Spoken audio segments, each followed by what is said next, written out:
Hello and welcome to the Herbal Mana podcast. I'm Todd Bailey, CEO of Herbal Mana, where we look to hurt less and live more. That's what we're after. Today we have a real treat. Today we have Dr. Cindy Ross.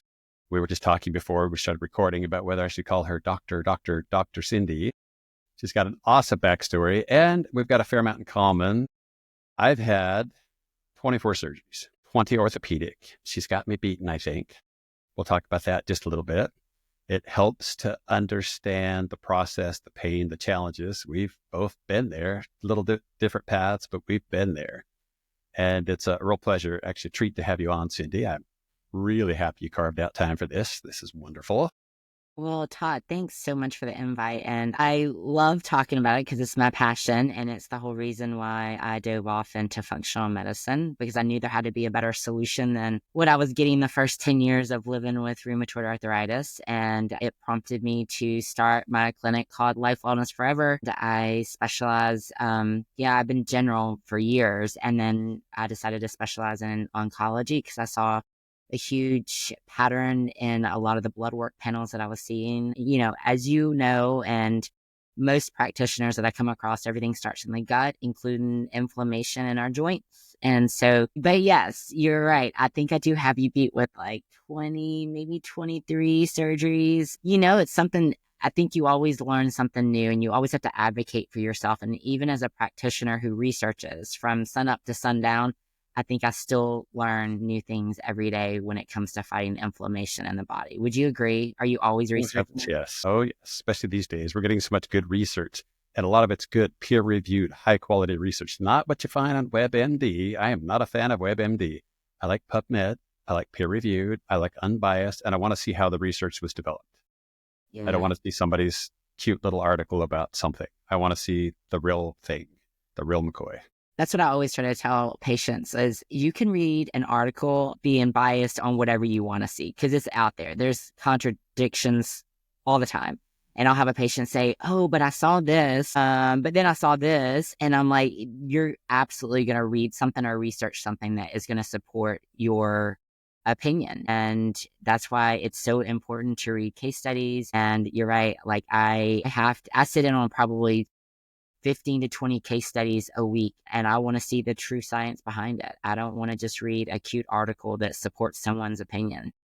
Right. You got on this path at an early age. You got a great background, an athlete, and then things kind of fell off the tracks. That's right. Yeah. So my background, I grew up playing tennis, and then I turned pro at 17, lived down at Nick Bollettieri's tennis academy down in Bradenton, Florida. And I started having some wrist pains, which they thought was carpal tunnel. And that was 19, and did the surgery, both hands, came back, did the surgery again. And the doctor pretty much told me that if I ever lifted anything over 20 pounds, that I would be crippled in my hands. And so they still didn't really know what it was. And then fast forward 2 years, married, very young.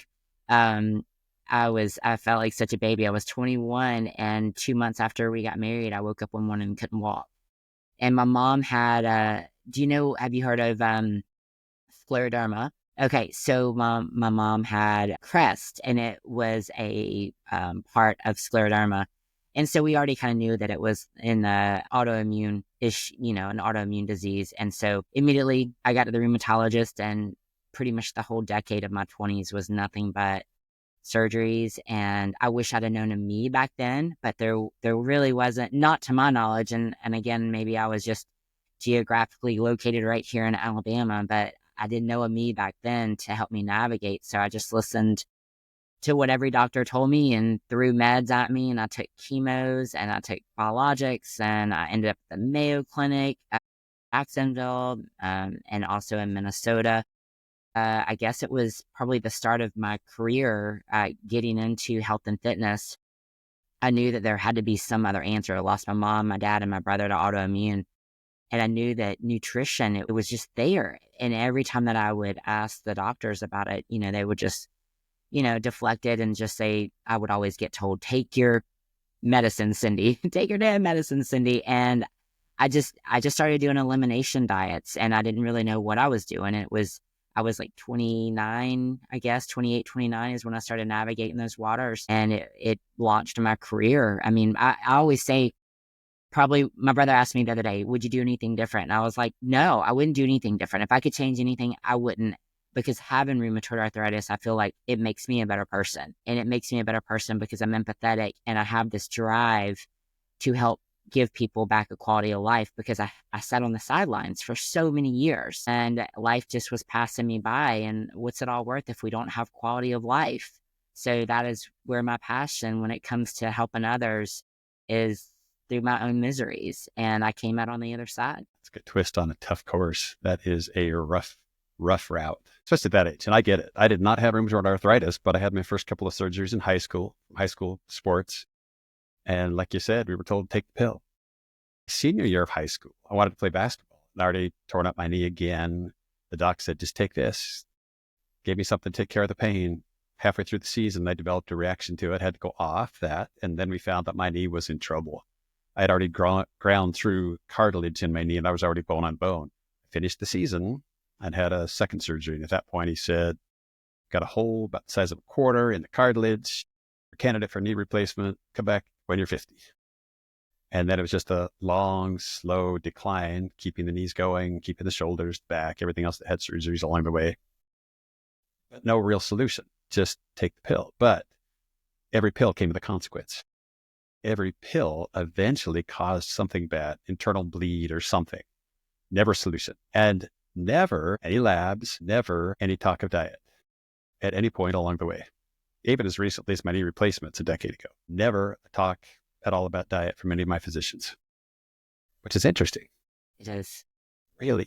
Well, and I get the really bad cases. Patients come to me and they're super frustrated because they've exhausted pretty much every avenue. And so when they do come to me, there's so much frustration. And when I break it down, it does seem simple, like, hey, let's do this anti-inflammatory diet. And I try to break it down as simple as I can. And I think sometimes it seems too simple, because why didn't our doctor say that, right? Why didn't the doctor tell you that? And I was trying to tell them, it's not their fault. I mean, they study about this much nutrition during their medical degree, and that's not what they're there to patch you up and get you on your way and try to alleviate the symptoms as best they can when you check a box, but they do not have time, nor do they know the nutrition side of things. And so I hope things change. I pray every day that things will change with the nutrition side, just so no one has to go through what I went through or what you went through to get answers decades later and realize that simple tweaks in our nutrition could have caused a lot less damage to our joints and organs. It's going to be a real training. I talked to my MD buddies about how many courses they take for nutrition. I didn't know this until 5, 6, 7 years ago. And they talk about hours. Not courses. They're talking about hours of instruction. Like a chapter like this big. Yeah. Just pathetic. And also, I chide them just a little bit about how they practice. I say they got the 4 P's of practice. Poke, prod, prescribe, and push them out the door because they've got to get on to the next patient. They don't, in their model, the standard model, they don't have the time to really diagnose and really dig deep. And I've never had an MD order up a significant amount of labs. Now, with my naturopath, holy cow, different story. She wants to know. She has a master's in medical research as well as being a naturopath, and she wants data. She wants information. She wants to know what the heck is going on instead of just patching up, pushing me out the door.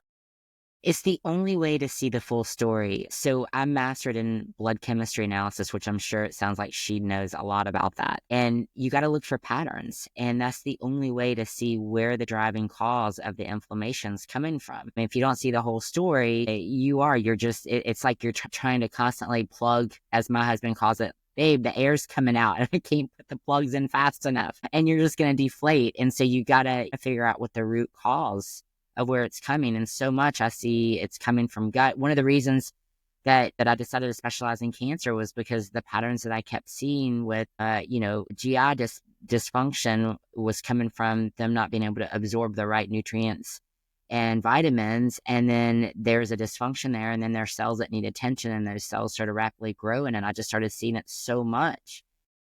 They had their bodies were eaten up with inflammation. Every cancer patient I see, their bodies are eaten up with inflammation, and it's stemming from the gut. So you got to get the body back balanced.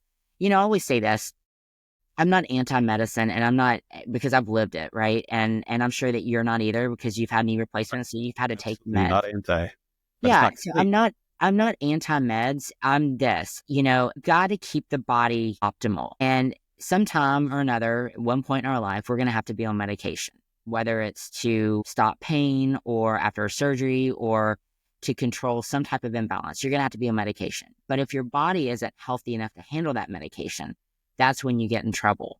And, people don't die of cancer. They die because their bodies aren't healthy enough to handle the medication.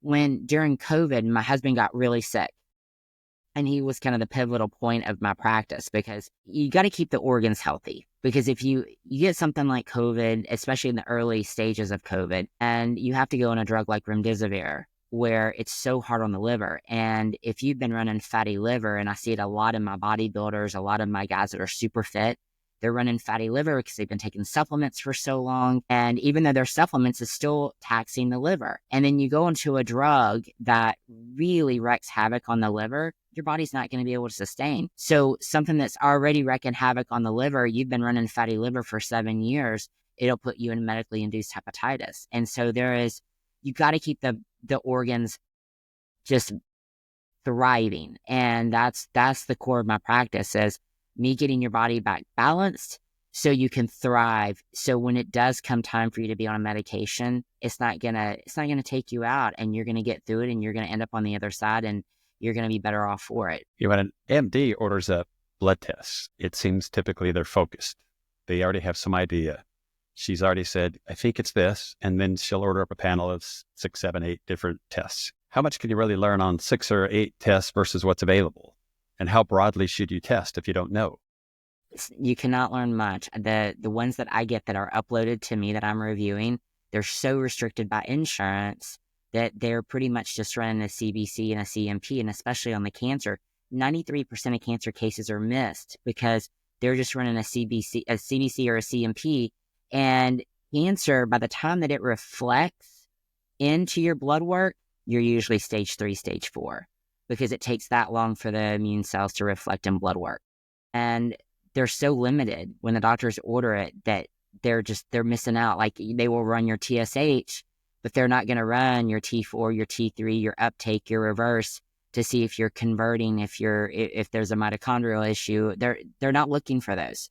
So that's why it's so important to run the gamut. If you were my patient, I send you for labs. I have the labs ordered, and you're going to get 13 vials of blood taken and your analysis, because that's the only way to see exactly what's going on. It's like my doc, Dr. Dandy in Boise, Idaho, just to find out. I had to go to her because things weren't working quite right, and we didn't really know. It was just odd. I was feeling tremendous stress.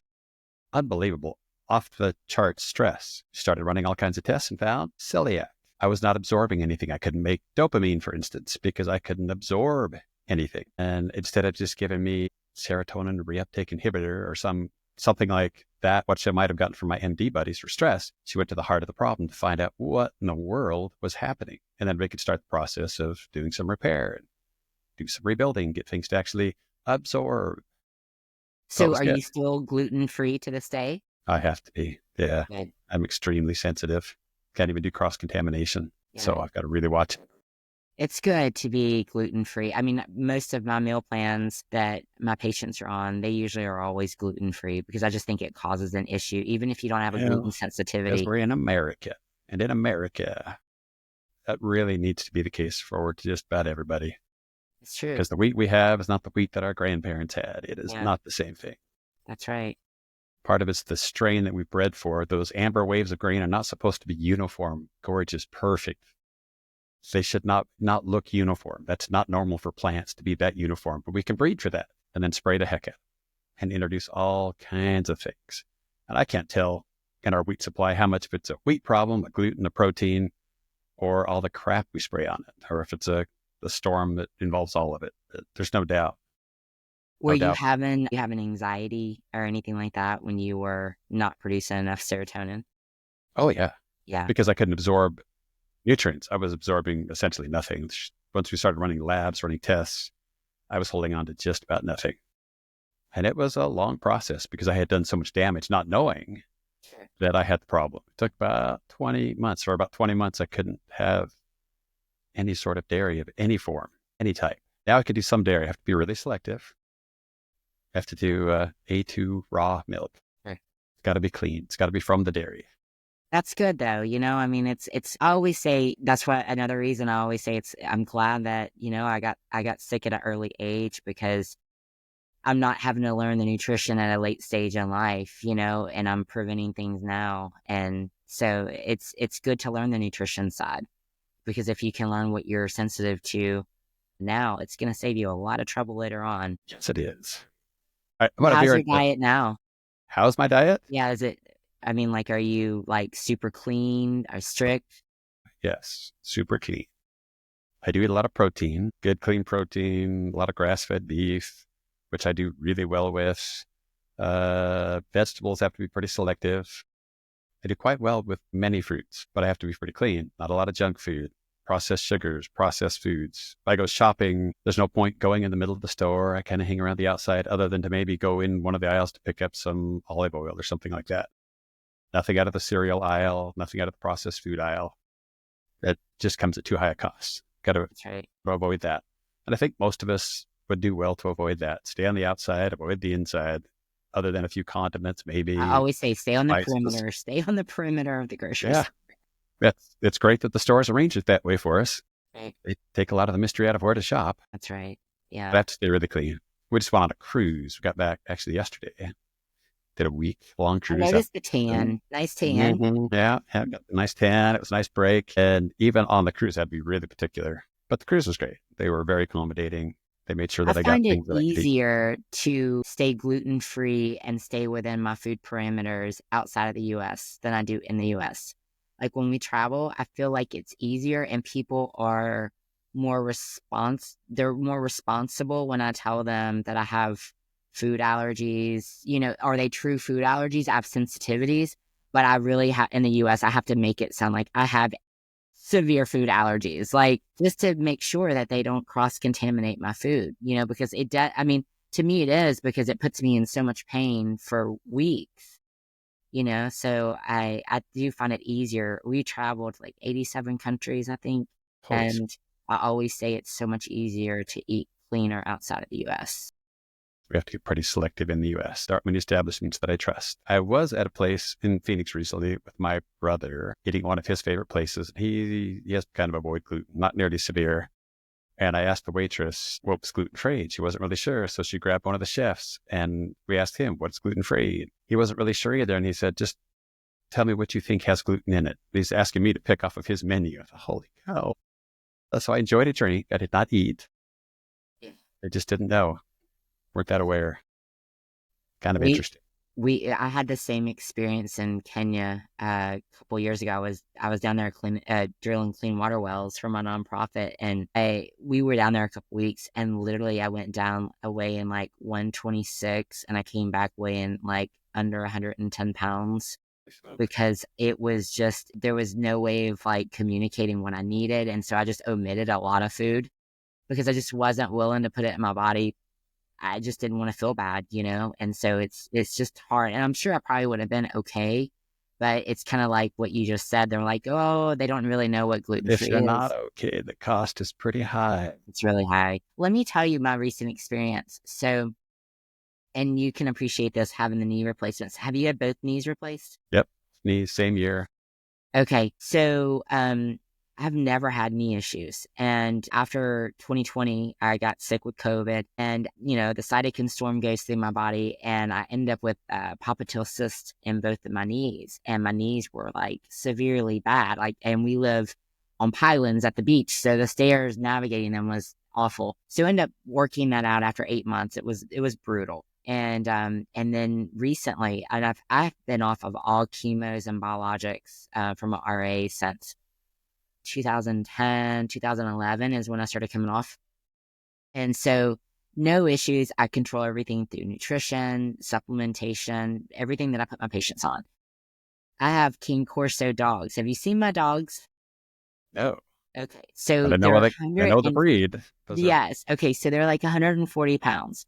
So October, my King Corso comes barreling out of the back of my Forerunner in midair and collides with my kneecap. So shoves it back, and I'm limping it along, and I'm thinking it's going to get better, and I'm doing all the things, the curcumin, and doing glucosamine chondroitin, and I'm taking all my fish oils and everything. Like I have air compression sleeves, and I'm doing my infrared sauna. I mean, everything, Tom, right? Like nothing was getting better. So I go to the doctor, and they do their x-rays, and they, manipulate my knee, and he tells me that I need a knee replacement, that I have arthritis, and this injury is a knee replacement. I was fine before the injury. So I get a second opinion, same thing, doesn't really touch my knee, drains like, I don't know, 2 vials of fluid from my knee, and says knee replacement, but not until you're 60. And I'm 47, and I'm like, I'm not going to live 13 years of my life having low quality of life because I'm waiting for a knee replacement. So I'm starting to research where I can have this done outside of the US, pay out of pocket for it. And I ended up at this institute that is like world renowned for athletes to go to. And what I did not realize all the years I've lived with this disease is that something as traumatic as that type of injury can cause a systematic flare with the autoimmune disease. So what it did, there's no tears, there's nothing to operate, there's plenty of space. I don't need a knee replacement, but it caused a systematic flare in my body that I've been struggling with since October. And finally, it's starting to have resolution. But I had to go back to doing like all the things as I was coming off my chemos and biologics, like, 2010, 15, 16 years ago. So it's crazy to me that an injury like that can cause an autoimmune issue, this whole cytokine storm in your body to reignite. And it came on with a vengeance. So it caused pain, not just in my knee, but it caused systematic, like in my hands and fingers. And it was all stemming from the inflammation. So I've been having to change my probiotic and literally change everything up. And so I was vegan. I went vegan last July, and I didn't really notice anything in my joints. Was eating grains again, was eating gluten-free, of course, but was eating them, potatoes. And last week, after I got the results back that it was a flare, I switched back to pescatarian, because pescatarians always work for me. Anytime I have a flare, that's what I always go back to. And I'm O negative. So being on all the fruits and vegetables and legumes and all that, my body really didn't like it. And especially when I had, when my body was fighting a systematic flare like that, it just was not liking it. So I switched back, and immediately just changing my diet, 5 days now, it's been a game changer. Awesome. So yeah, those flares, they're miserable. And we've got autoimmune pop up in odd ways. I had never experienced that till the last year with celiac. When I get gluten, normally I'm miserable 5 to maybe 10 days. And I got hit pretty hard, trip to Bozeman, Montana last July. And it affected my hands in a way I've never experienced. And it took months to resolve. Flare-up was unreal. I was starting to think, dang, do I have rheumatoid arthritis now? Have I climbed the ladder to something worse? So I did a bunch of testing, and no, it wasn't that. It was just the gluten, autoimmune, flaring up, and really attacking some of my joints. Isn't it and crazy? Normally it's just a generalized ache, generalized feeling like crap, but never that intense. I was actually pretty worried. I mean, at 60, I can't lose use of my hands. I like going to the weight room 5 days a week. So man, I was worried. It's just that trigger of the inflammation. Now, inflammation itself, it's talked about generally, way too generally, usually. Why is it such a bad thing? And how can folks handle some of their chronic inflammation? Typically, folks are in tune with the sprained ankle. They know that's bad. You get the swelling, the pain, the redness. But most people miss the underlying slow burn. They're not thinking about that and the damage that low level chronic inflammation can do every day. It does. So what's the big deal, and what are some things people can do to cope? So couple things. So like as far as like joint wise, you want to make sure that you get the inflammation down and lymphatic drainage, detoxification. I'm huge on that. Infrared saunas. I do the air compression sleeves. Have you ever done those? The hyper ice air compression? I haven't. I've been looking at those. I do the infrared sauna. It's right through the wall right there. I don't know if you can see mine is joint flossing. Right there, my little infrared sauna. I see. Very Yeah. nice. Yeah. So I'm huge on that for like just overall getting the inflammation down, especially like joint wise. But you have to really focus on the gut. And, we have Paneth cells that line the gut. And anytime that those junctions get loose, everything that you're eating and drinking is going out into those gaps. And where do we have the most space for those toxins to sit is in our joints. So you got to make sure that the gut is nice and healthy. Something that I've been really focusing on with my patients with terrible gut health. And if you weren't vaginally birthed or if you weren't breastfed, you're missing out on all the good bacteria. So that puts you, right out of the box, you have poor gut health. And so 96% of us are deficient in L-reuteri. And not a lot of your probiotics have L-reuteri. And so if you have, bloating, gas, inflammation in your body, and that's what I try to, tell people, like, it doesn't have to be joints. Just, you can feel if you're inflamed, you can just feel it. And if you feel that, more than likely you're deficient in L-reuteri. And you can do stool tests and you can do all types of tests, but 96% of us are deficient. If you've taken one round of antibiotic anytime in your life, I can guarantee you that you're deficient in L-reuteri. And you got to make sure that you're supplementing with a good probiotic, one particularly that would contain L-reuteri, and digest enzymes, because digest enzymes are going to help break down everything. And I'm assuming that your naturopath put you on enzymes, especially when you were not converting everything over. Yeah, you have to be. Yeah, even to this day, I switched my probiotic when I started having a flare. You need to rotate them, switch them up, because your body becomes used to everything. It's like you cycle it. And then digest enzymes I take with every meal, because again, we're in the US, and the way that our food, I can eat as clean as, my diet is always on point, but still it's as good as what you're getting at the grocery store. And so, you don't know if it's parasitic or whatever you're ingesting. You just never know what it's going to contain. So make sure you're on a good probiotic.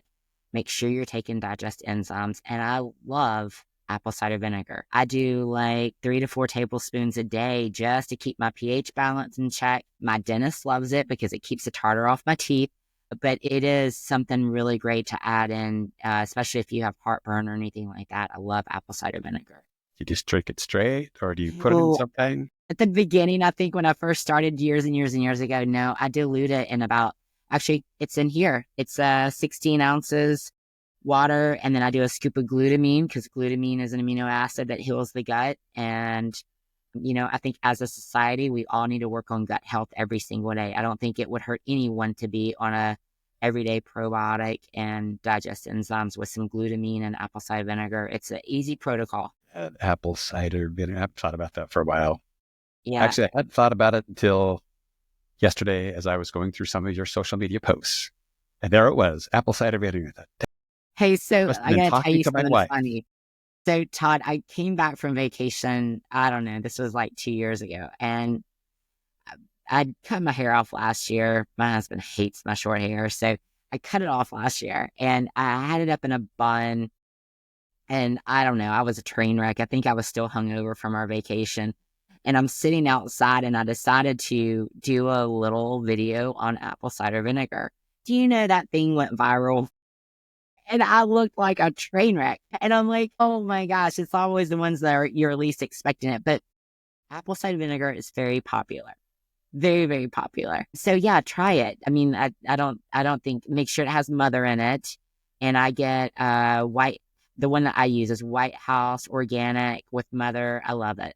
It's great. But yeah, I dilute it, put glutamine. You can put some electrolytes with it as well. But I think it keeps our gut nice and healthy. And right now we're like in the midst of flu season, and everybody seems like they're sick right now. So it just is going to keep your gut health nice and in check. If your gut health is good, then you're going to be less likely to be sick. L-glutamine.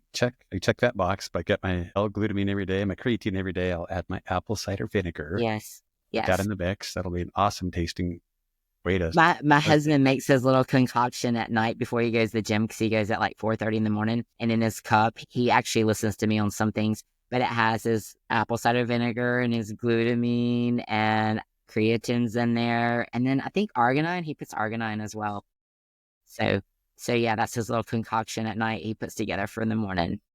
That's a good way to start the And day. I like the liquid. I've tried all of it. Like there's capsules, there's gummies, there's sugar alcohols in the gummies. My stomach does not like those. Bad news for most folks. Ugh, it's terrible. And then in the capsules, I didn't feel like it worked as well. But not just that, but apple cider vinegar, it does keep you regular. And I'm all about colon health. I see a lot of colon cancers. And anytime that you're not going to the bathroom on a regular basis, especially daily, that food is just sitting in your gut, rotting, and those toxins are going out into your system just like through those gaps in the Panna cells, and it's going to cause you inflammation and joint pain. So make sure that you are keeping the colon nice and clean. And the apple cider vinegar, it helps.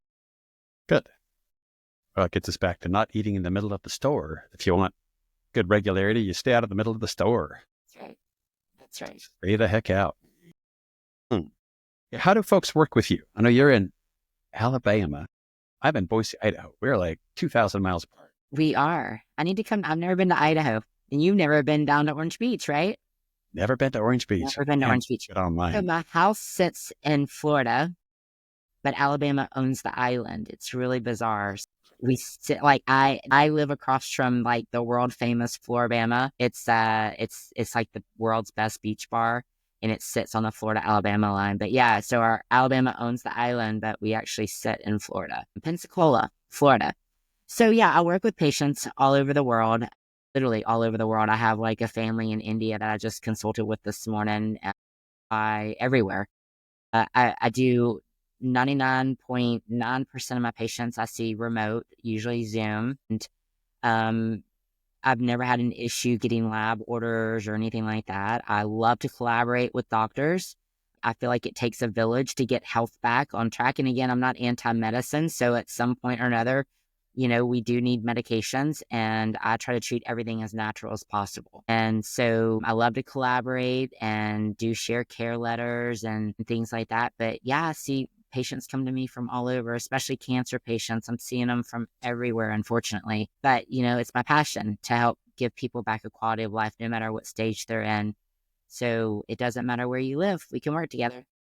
Yeah, that part to me is fascinating. The telehealth almost aspect of it. Be able to get to good care, good help, good research, and somebody that could really understand the data, really take a deep dive into the data that's available, because you're not seeing that, or I'm not seeing that typically with the MD crowd. So it's great to have the resource that you are to be able to reach out and get that kind of intel. I can't imagine going through a health battle or health crisis without deep intel. Yet I see that. I've had a family member, actually lost a sister to cancer just over a year ago. She's 10 years younger than I am, and lost her to cancer. And it was a battle to get intel, a battle to get diagnostics. And it was interesting to go through that. She battled for about 3.5 years. It was just hard. Each step of the way, she had to have an advocate. And it didn't come from the medical community. It had to come from the family side, pushing for information, pushing for ideas. And that was tough. I did not like that part of the process. Well, I didn't like any part of the process, but that was especially frustrating because we didn't have anybody on the medical side really advocating for deep research. And that's one thing, when I have a cancer patient that comes on board, I work with the family, not just the patient, because it takes having the whole family to help advocate, because you got to know what questions to ask. You got to know what you're seeking for, because you don't want to just settle, right? I mean, like, you don't want to just settle for whatever's thrown your way. You have to do your own research and be able to advocate. And unfortunately, a lot of times you're so sick, you're not able to do it. But if your family is armed with that information, they definitely can advocate for you. What type of cancer did she have, Todd? She had stomach cancer. Eventually, the oncologist said it was caused by H. pylori. Very preventable. I see it a lot. There's a huge correlation. If you have GI issues and you've never been checked for H. pylori, there's a huge, I think it's like 87% of H. pylori turns into cancer, stomach cancer. Well, hers could have been caught. She had other GI issues. She had a bleeding ulcer years ago. In fact, I saw her in the hospital. I was there for my knee replacement, and she came in on an emergency basis because she had a bleeding ulcer, and I was able to limp downstairs on my crutches and visit her. She thought later, when she was having some stomach pain, she just figured her ulcer was back. So she took her time to go in and get looked at. In fact, she dragged her feet about 3 months. And that might have been the amount of time that I would have turned Could have turned the the tide corner for, around. could have come out with a better outcome. I'm so sorry. Yeah, me too. Very preventable. Well, and that's one of the reasons I decided to dive into it is because, when people get a diagnosis of cancer, they feel like it's a death sentence, and it doesn't have to be. It doesn't have to be. There are so many things that we can do. You and I both are eradicating cancer cells as we speak. Our bodies are doing what they should be doing. It's just when there's a lot of inflammation in the body and then things become sludgy. I call it like sticky blood, and things just become sludgy in the system. That's when those cancer cells start accelerating. And anytime after 50 years old, our acceleration it's speeding up. So there's definitely an acceleration in cancer cell growth after 50. So you've got to make sure that you're maintaining the gut health and you're maintaining you cannot manage what you're not measuring. So get your labs done, get a checkup, and again, try and get a comprehensive panel. I'm really glad that you found a naturopath in your area, because it is so important to have really detailed, extensive labs done to see exactly where you're sitting and what everybody seems scared to know. But that's when I always say you cannot manage what you're not measuring. You got to know, you got to get a baseline. That way you can control it. Yeah, and the amount of data that can be obtained is impressive. And most lay people don't see that. I was accustomed to the little bit of lab work I might get before surgery. I had no idea the rich amount of information that was available until I had my little celiac crisis. And we went through all the blood testing, stool testing, urine testing, and DNA testing. So we wanted to know. We found all kinds of great things, like why it is I don't like Brussels sprouts. We figured out all kinds of things. It was great. And we learned a lot about my enzymes, what I produced well, what I didn't produce well, what I was prone to having problems with just because of the genetics. And that kind of data was great. I was able to start altering my lifestyle. And funny thing, my joint pain reduced. I lost weight. I put on more muscle. I recover after workouts. All kinds of good things have been happening the last few years after that little health crisis, kind of like your rheumatoid. It's a blessing. It's a blessing. You look great. You look like you feel good. Your energy level looks great. Yeah, I feel better now than I did 10 years ago. Absolutely, yeah. Because I'm getting good help and I can follow instructions. I go see my doc. She sends me home with stuff to do. I put it in a spreadsheet so I can track it every day. I know what I'm supposed to take. I know what I'm supposed to avoid. For the most part, I do behave. And then we get back together every 2 to 3 months just to make sure I stay on course. Yeah, that's perfect. Yeah, life-changing. Yeah, and I do more things now, physically, more activities than I could 10 years ago. Love it.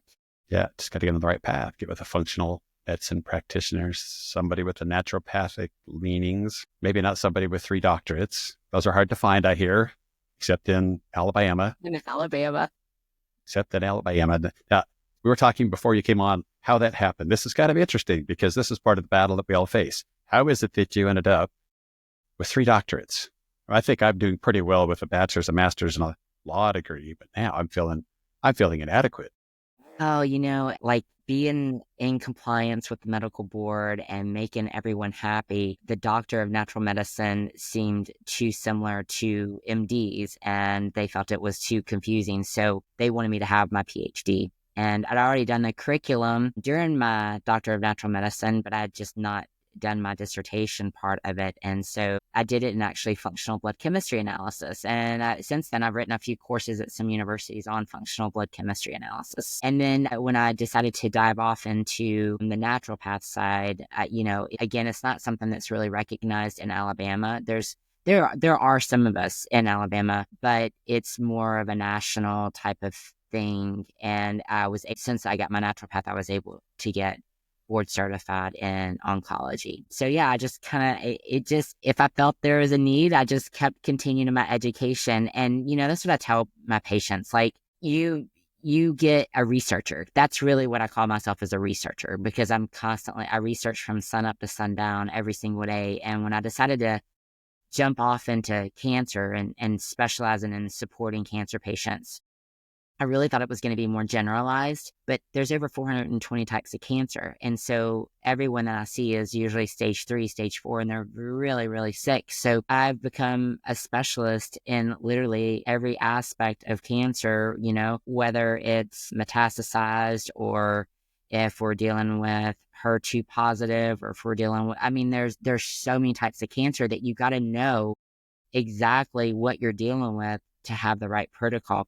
And let me tell you this is something that's really interesting to me. Until I did my fellowship in oncology, as a functional medicine doctor, if you would come to me and you were a cancer patient, I would have thought, okay, we're going to make sure that you have your methylated B vitamins and you got glutathione because that way you're absorbing everything.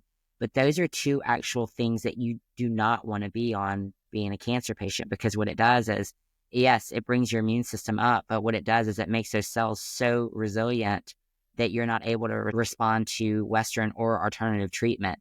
So it can actually have the negative effect. And those are like the little tweaks that I learned during my fellowship that I'm able to bring to the functional medicine side. And because I have a lot of cancer patients that come to me that I've already been working with a functional medicine doctor, and we immediately have to get them off of glutathione and methylated Bs just to make sure that those cells aren't so resilient. And I don't know how much you know about cancer. It's a crazy thing, and I'm not anti-chemo, radiation, or surgery. I think there's a need for it, but you got, fast dividing growing cells, and then you got the slow growing stem cell. And so chemo, radiation, surgery, it attacks that fast dividing cell, but what they're not attacking is that slow growing stem cell. And so when people say, I was cancer free, they got everything, and then 5 years later, the cancer comes back, and it comes back with a vengeance. It's because that slow growing stem cell was never attacked, and it continued to grow at a slow pace,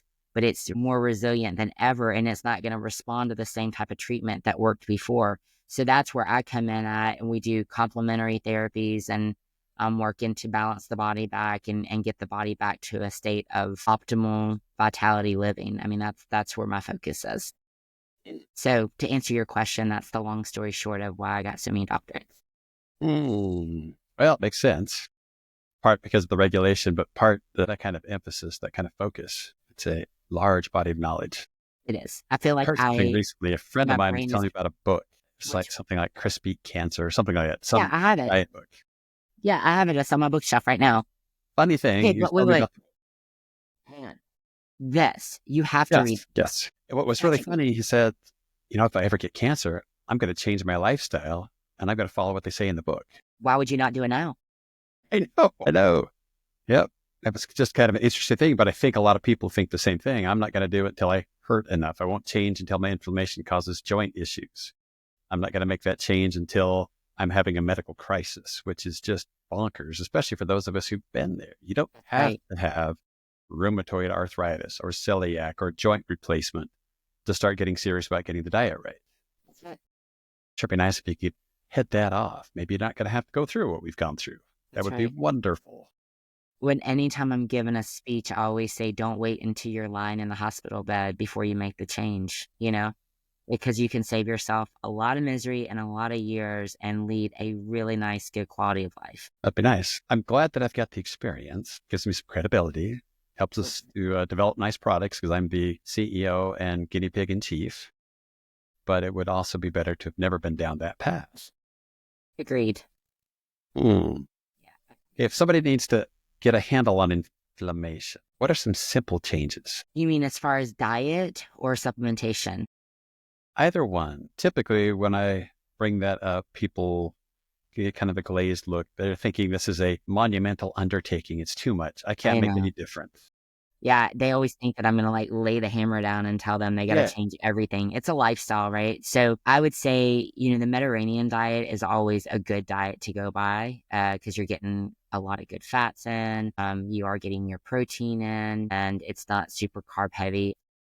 I've done it all. I'm kind of like you. I'm the guinea pig. I've put myself through it all. I've been carnivore. I've done keto. I've done everything. Pescatarian works great for my body, but again, that seems very restrictive for most people. And if it's going to be a lifestyle, I would say the Mediterranean diet is a really good one. And as far as supplementation, getting on a good probiotic digest enzymes and, just incorporating things like glutamine. Like, I didn't used to be a fan of multivitamins because proprietary blends, to me, you get a whole lot of what you don't need and very little of what you do need. But there are a couple really good ones out there now that I'm liking a lot. I'm trying. So I would say find a really good multivitamin as well. Do you tell folks which things to take? Take this stuff, this brand, this dose. I suggest it. I have Full Script. It's a dispensary. Have you heard of them?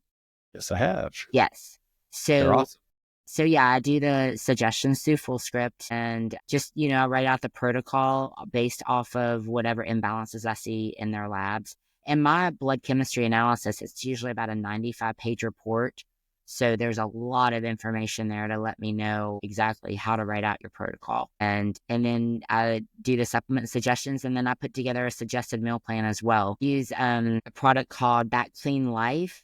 I don't know if you've ever heard of it or not, but it was created by dietitians, and it keeps me in compliance as well with the state of Alabama. But I do love them because you can type in whatever you want to, like as far as like celiac or inflammation or whatever you're trying to balance back or eliminate, they have solutions for it. And it's a great way. And I can input my own things, and there's recipes and shopping lists. It makes it really nice and easy.